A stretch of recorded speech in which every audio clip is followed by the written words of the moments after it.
ओम शांति। साप्ताहिक कोर्स के ये छठे सत्र में आज हम यह जानेंगे परमपिता परमात्मा और उनके दिव्य कर्तव्य क्या है। भगवान शिव के लिए कहते हैं, ऊंचा तेरा नाम, ऊंचा तेरा धाम और ऊंचा तेरा काम। यानी भगवान का नाम भी सबसे ऊंचा है। परम पिता कहते हैं, परम आत्मा कहते हैं, और उनका धाम भी ऊंचे ते ऊंचे परम धाम के रहने वाले हैं। और काम भी भगवान का सबसे ऊंचा श्रेष्ठ है, जो कोई मनुष्य नहीं कर सकता है। वह कार्य परमात्मा करते हैं। परमात्मा का कार्य है समस्त संसार में शांति का स्थापन करना, है ना। तो हम सब क्या सोचते हैं, आपने सुना होगा, जो बापूजी जो थे उनका क्या था, राम राज लाना, पर राम राज तो नहीं आया। लेकिन ये जो विश्व पिता है, हमारे परम पिता परमात्मा शिव, वो क्या लाएंगे, वो राम राज्य की स्थापना करते हैं। तो आज हम यह जानेंगे जो परम पिता परमात्मा और उनके जो कर्तव्य हैं वह क्या है। तो कल के सत्र में आपने यह जाना, 5वें सत्र में, जो भगवान का अवतरण हो चुका है, परमात्मा इस सृष्टि पे अवतरित हो चुके हैं। तो भगवान जो आए तो अपने साथ 3 मूर्ति को लाए, ब्रह्मा, विष्णु और शंकर। यह 3 मूर्ति की स्थापना परमात्मा शिव करते हैं। तो तीनों मूर्तियों के द्वारा भगवान ने एक दिव्य कार्य करवाए। तीनों का कार्य है ब्रह्मा द्वारा स्थापना करवाना, शंकर द्वारा विनाश करवाना और विष्णु के द्वारा पालन करवाना। ये तीनों कार्य भगवान शिव इन 3 मूर्ति से करवाते हैं। तो देखिए, यहाँ ब्रह्मा जी के द्वारा, प्रजापिता ब्रह्मा द्वारा भगवान ने नई सृष्टि की रचना करवाई, और शंकर के द्वारा यह तमो प्रधान आसुरी सृष्टि का विनाश होता है, और विष्णु के द्वारा दैवी सृष्टि की पालना करवाते हैं। तो ये ब्रह्मा जो हुए दिखने में तो साधारण है। आपने ब्रह्मा की मूर्ति देखा होगा, उस मूर्ति में ये दिखाया जाता है जो उनकी 3 मुख है, 4 मुख ब्रह्मा दिखाया जाता है। और अन्य और जितने भी देवी देवताएं हैं, जैसे श्री राम हुए, कृष्ण हुए, शंकर जी हुए, इन लोगों को दाढ़ी मूछ नहीं दिखाए गए हैं, लेकिन ब्रह्मा को दाढ़ी मूछ दिखाया जाता है। दाढ़ी मूछ का तात्पर्य यह हुआ, जो दाढ़ी मूछ जो होता है वह कलयुग की निशानी है। जब से हम मनुष्य पतित बनते हैं, तब से हमारी सुंदरता, नेचुरली ब्यूटी खत्म हो जाता है। फिर हम आर्टिफिशियल ब्यूटी करते हैं, नकली खुद को सजाते रहते हैं। और जब स्वर्ग था, जिस समय भारत स्वर्ग कहलाता था, उस समय जो भी देवताएं, देवी देवताएं थे भारत में, उनकी नेचुरली ब्यूटी था। इसलिए देवी देवताओं को दिखाया गया, अति सुंदर स्वरूप दिखाया जाता है ना। तो यहाँ ब्रह्मा जो है ये कलयुग की निशानी है, यानी भगवान का जो अवतरण होता है कलयुग अंत में होता है, और ब्रह्मा तन का आधार लेते हैं। तो ब्रह्मा कैसे बने, तो ब्रह्मा श्री कृष्ण के ये 84वें जन्म का ये शरीर है।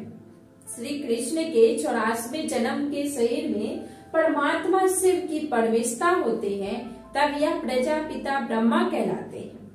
और इन्हीं के द्वारा भगवान ने नई सृष्टि का, स्वर्ग सतयुग का रचना करते हैं। इसके बाद यहाँ शंकर आए, शंकर के द्वारा संहार करवाना। तो संहार का मतलब क्या हुआ, किसका संहार करना।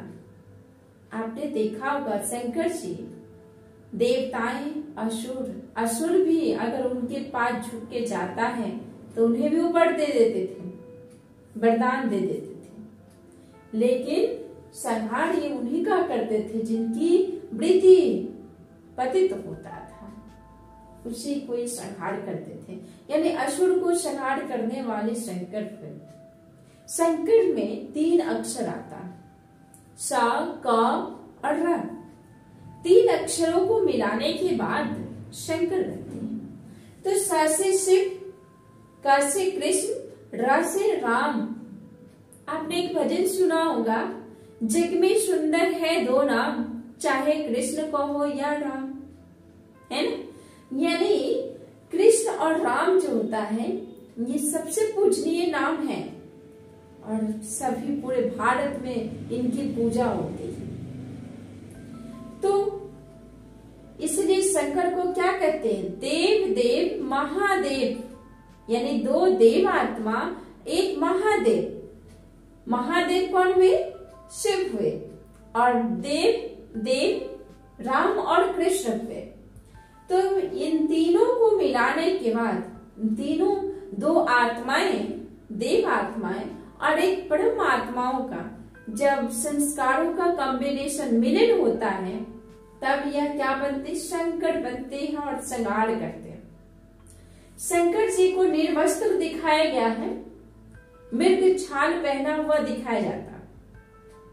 इसलिए इन्हें निर्वस्त्र दिखाया जाता क्योंकि इन्हें देह का भान नहीं होता है, देह के भान को भूले होते हैं। और शंकर जी के गले में सर्प होता है ना, नाग को दिखाया जाता है। तो ये स्थूल सांप सर्प वाली बातें नहीं है। वास्तव में शंकर जी ने विकार रूपी सर्प पे विजय प्राप्त करके उसे अपने गले का हार बना लिए थे। जो वो सर्प वे इनके वश में था, यानी ये अपने इंद्रियों को अपने बस कर लिए हुए थे अपने तप के बल से। और इनके भीतर के जो भी काम, क्रोध, लोभ, मोह, अहंकार रूपी जो सर्प होता है, यही सबसे बड़ा सर्प होता है जो हमें डसता है और हमारे जीवन को विस्मय बना देता है। तो उसपे इन्होंने विजय प्राप्त किया था। इसलिए शंकर जी को नीलकंठ कहा गया। विष तो पिए पर विष को कंठ से नीचे नहीं जाने दिया इन्होंने। इतने पावरफुल शक्तिशाली आत्माएं हैं ये, है ना। तो इसीलिए असुर का संहार करते क्योंकि खुद के भीतर के जितने भी असुर होते हैं उस पर विजय प्राप्त किए होते हैं। इसके बाद शंकर जी के पास 2 चीज होता है, त्रिशूल भी होता है और डमरू भी होता है। दोनों चीज का अर्थ क्या हुआ? डमरू का मतलब हुआ ज्ञान डमरू बजाना। पहले तो आपको प्यार से समझाएंगे,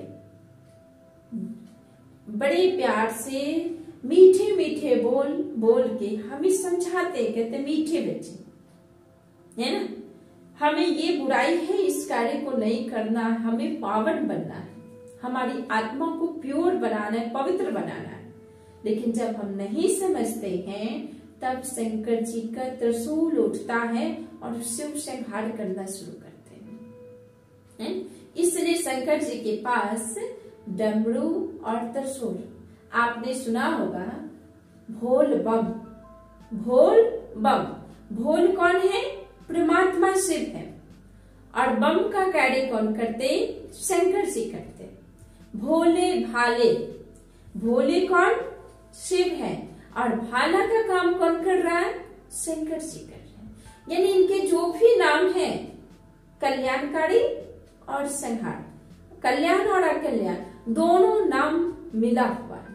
यानी परमात्मा शिव इनके द्वारा ही संसार में संहार का कार्य होता है, विनाश करवाते हैं।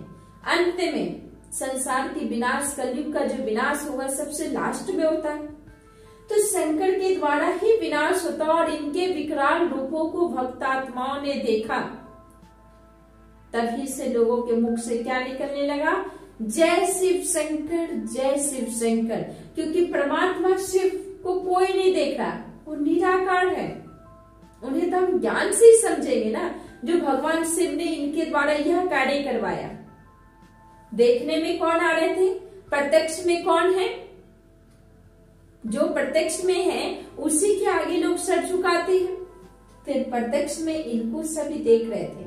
उसी समय से शिव का नाम शंकर से जुड़ा।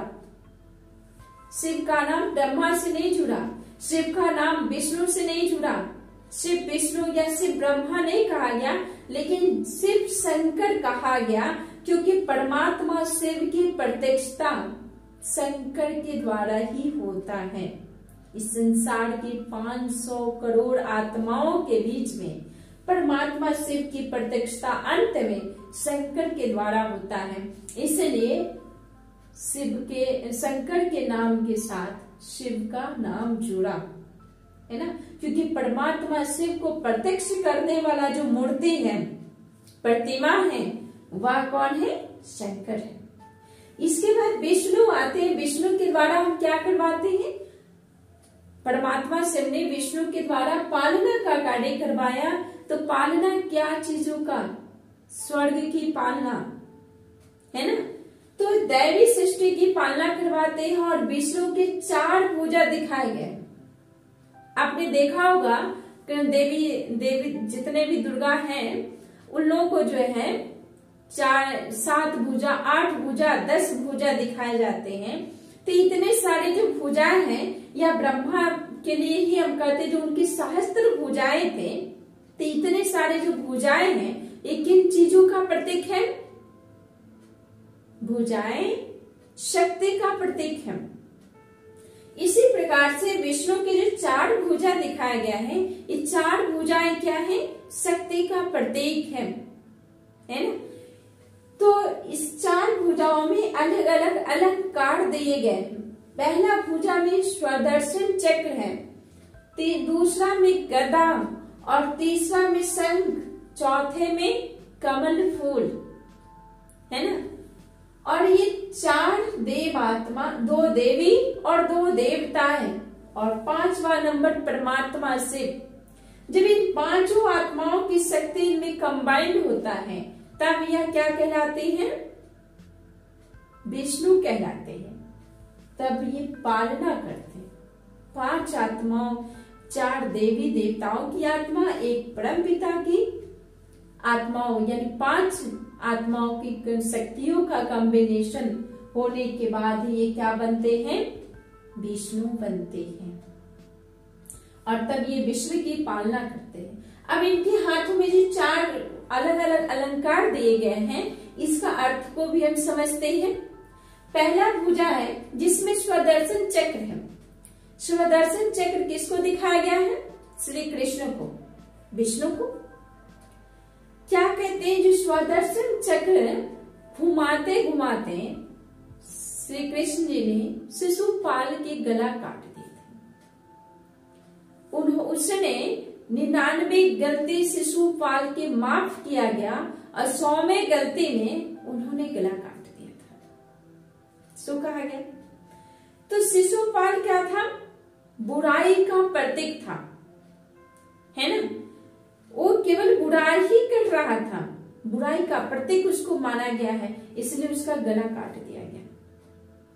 तो वास्तव में बुराई का गला काटना अर्थात स्वदर्शन चक्र, स्वदर्शन, स्व माना आत्मा, दर्शन यानी आत्मा के ज्ञान का दर्शन करना और उस चक्र को फिराते रहना। क्या करना? उस चक्र को हमें फिराते रहना है, अपने अंदर में चक्र को घुमाते रहना है। तो जैसे आप ज्ञान का चक्र फिराते रहेंगे तो क्या होगा? हमारे भीतर के सारी बुराइयों का नाश हो गया। तो स्वदर्शन चक्र का मतलब हुआ ज्ञान, स्वदर्शन यानी आत्मा का ज्ञान का चक्र को फिराना। इसके बाद गदा। गदा एक ऐसे शस्त्र है जिसमें न धार चढ़ाना होता है, ना उसको संभाल के रखना होता है, कुछ भी नहीं करना, उसको इतना केयर नहीं करना पड़ता है। और ये शस्त्र बहुत शक्तिशाली होता है। तो यह शस्त्र बुराई पे विजय प्राप्त करने की प्रतीक है। इसके बाद शंख। शंख माना मुख की मधुर बोल को, ध्वनि को ही शंख कहा जाता है। आज हर लोग शंख बजाते हैं। क्या करते हैं? सभी लोग शंख तो बजाते हैं, है ना, लेकिन गपोड़े रूपी शंख बजाते हैं। हम 2, 4, 10 आदमी एक साथ इकट्ठे हो जाते हैं और व्यर्थ की गपध्या में लगे रहते हैं और वो शंख बजाते रहते हैं, जिससे कोई फायदा नहीं है ना। यदि मधुर वाणी का शंख बजाया जाए तो आपको भी फायदा होगा और आपके जो सानिध्य में जो व्यक्ति होगा उसे भी आनंद आएगी, वो भी आपसे खुश होगा। इसलिए हमें ज्ञान का शंख बजाना है, ना ही कि हमें व्यर्थ संकल्पों का शंख बजाना है, सो नहीं करना है ना। तो ज्ञान शंख हमें बजाना है। इसके बाद कमल फूल। कमल फूल माना पवित्र रहना, कमल माना पवित्र, लेकिन कमल फूल कहाँ है? कीचड़ में है,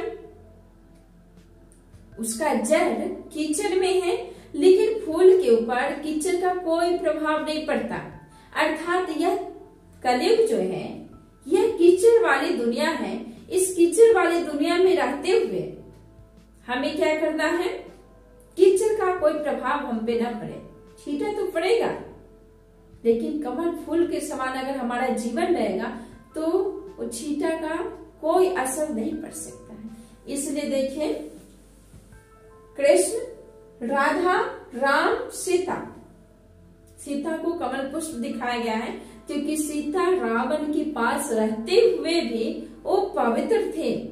इसी प्रकार से यह तमो प्रधान दुनिया में रहते हुए, घर परिवार को चलाते हुए अपने भीतर के बुराइयों को नाश करे और हमारा जीवन कमल पुष्प के समान हो, तो यही जीवन आपका सुखमय होगा। तो यानी विष्णु माना क्या हुआ? पालना करना।